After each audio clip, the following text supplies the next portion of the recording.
আসসালামু আলাইকুম। Smart idea YouTube চ্যানেলের পক্ষ থেকে সবাইকে স্বাগতম। বন্ধুরা, প্রথম পর্বে আমি ঢাকার বিভিন্ন পাইকারি মার্কেট সম্পর্কে বলেছিলাম। আজকে আমি দ্বিতীয় পর্ব, কারণ প্রথম ভিডিওতে সব মার্কেট সম্পর্কে বলতে গেলে ভিডিওটা অনেক দৈর্ঘ্য হয়ে যেত, আপনারা বিরক্ত হতেন। তো যাই হোক, আজকে আমি দ্বিতীয় ধাপে বলব যে ঢাকার কোন এলাকায় কোন কোন মালের পাইকারি মার্কেট। আপনি যদি ব্যবসা করতে চান তাহলে অবশ্যই পাইকারি মার্কেট সম্পর্কে আপনার ধারণা থাকতে হবে, কোথায় কোন মাল পাওয়া যায়। তো যাই হোক, আমি শুরু করছি যে মিরপুর ১২ নম্বর যদি যান, বাংলাদেশের সবচেয়ে বড় বেনারসি পল্লী ও জামদানি শাড়ির পাইকারি মার্কেট হচ্ছে মিরপুর ১২ বেনারসি পল্লী। ওখানে গেলে আপনার যেকোনো ধরনের বেনারসি ও জামদানি কাপড়ের জন্য ওখানে যেতে পারেন। তো দ্বিতীয় যেটা বলব মিরপুর ১ নম্বর, সেটা হচ্ছে আপনার প্রিন্টিং প্রেস। প্রিন্টিং প্রেস বলতে আপনার দোকানের যত ধরনের memo, visiting card, ID card, যত ধরনের আপনার গ্রাফিক্স ডিজাইন বা দোকানের সাইনবোর্ড, এগুলা সব পেয়ে যাবেন আপনি মিরপুর ১ ও ১০।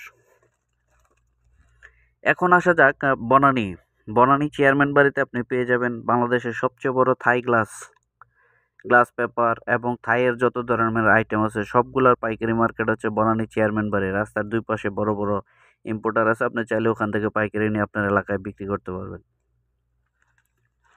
এখন বলবো নিউ মার্কেট। নিউ মার্কেট হচ্ছে কসমেটিক্স এবং কিছু কিছু আহ, আহ, এবং ছোট মার্কেট পাইকারি হচ্ছে কাপড়ের নিউ মার্কেটে। ও সবচেয়ে বড় কাপড়ের যে গার্মেন্টসের readymade item, Punjabi, T shirt, সবচেয়ে বড় পাইকারি মার্কেট হচ্ছে বঙ্গ মার্কেট। বঙ্গ মার্কেট তো কিছুদিন আগে আগুন লেগে পুড়ে গেছে, তারপরে আস্তে আস্তে আবার রিবিল্ড হচ্ছে। তো এখন আসা যাক আপনার কারওয়ান বাজার। কারওয়ান বাজার বলতে গেলে আপনার কয়েকটা সাইটই আছে। বাংলাদেশের সবচেয়ে বড় কাঁচামালের আড়ত হচ্ছে কারওয়ান বাজারে। এই কারওয়ান বাজার অবস্থিত এবং কারওয়ান বাজারে এর ভিতরে হচ্ছে আপনার ইস্টার্ন প্লাজা, মোতালেব প্লাজা হচ্ছে মোবাইল মার্কেটের জন্য সবচেয়ে বিখ্যাত। মোবাইলের যে কোনো ধরনের আইটেম ওখানে পেয়ে যাবেন। তারপরে আপনার হচ্ছে বিসিএস কম্পিউটার সিটি অর্থাৎ আগারগাঁও। যদি আগারগাঁও যান, আপনি কম্পিউটার, ল্যাপটপ জাতীয় যত আছে, হার্ড ডিস্ক বা যত ধরনের কম্পিউটারের যে ইনস্ট্রুমেন্ট আছে সব ওই আগারগাঁওতে পেয়ে যাবেন। বলতে গেলে কম্পিউটার ও ল্যাপটপ জাতীয় যত ধরনের মালামাল আছে আপনি ওখানে গেলে পেয়ে যাবেন।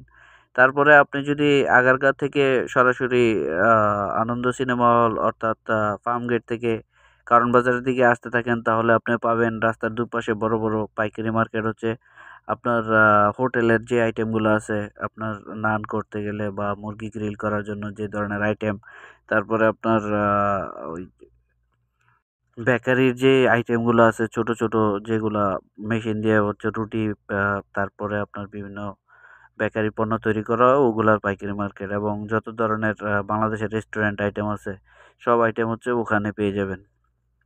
তারপরে আসা যাক বাইতুল মোকাররম। বাইতুল মোকাররমে যদি যান, তাহলে বাইতুল মোকাররম বাংলাদেশের সবচেয়ে বড় জুয়েলারি অর্থাৎ স্বর্ণের যে মার্কেট আছে, সবচেয়ে বড় জুয়েলারি মার্কেট হচ্ছে বাইতুল মোকাররমে। বাইতুল মোকাররমের সাথেই আছে পুরানো পল্টন। পুরানো পল্টনে গেলে আপনি প্রিন্টিং রিলেটেড যত ধরনের মেশিন, কালি বা হেডের যত ধরনের আইটেম আছে সবগুলো আইটেম পেয়ে যাবেন আপনার পুরানো পল্টনে। ওখানে বড় বড় ইম্পোর্টার আছে, তারা এই প্রিন্টিং রিলেটেড যত ধরনের ছাপাখানার মেশিন আছে, সব ধরনের প্রিন্টিং প্রেস রিলেটেড আইটেম আপনি ওখানে পাইকারি পেয়ে যাবেন। তারপরে এই পুরানো পল্টন থেকে যদি আপনি মিটফুডে যান, মিটফুড হচ্ছে সারা বাংলাদেশের দেশি বিদেশি যত ধরনের ওষুধের দোকান আছে সবের পাইকারি ওষুধ বলতে গেলে মিটফুড থেকেই সারা বাংলাদেশে যায়।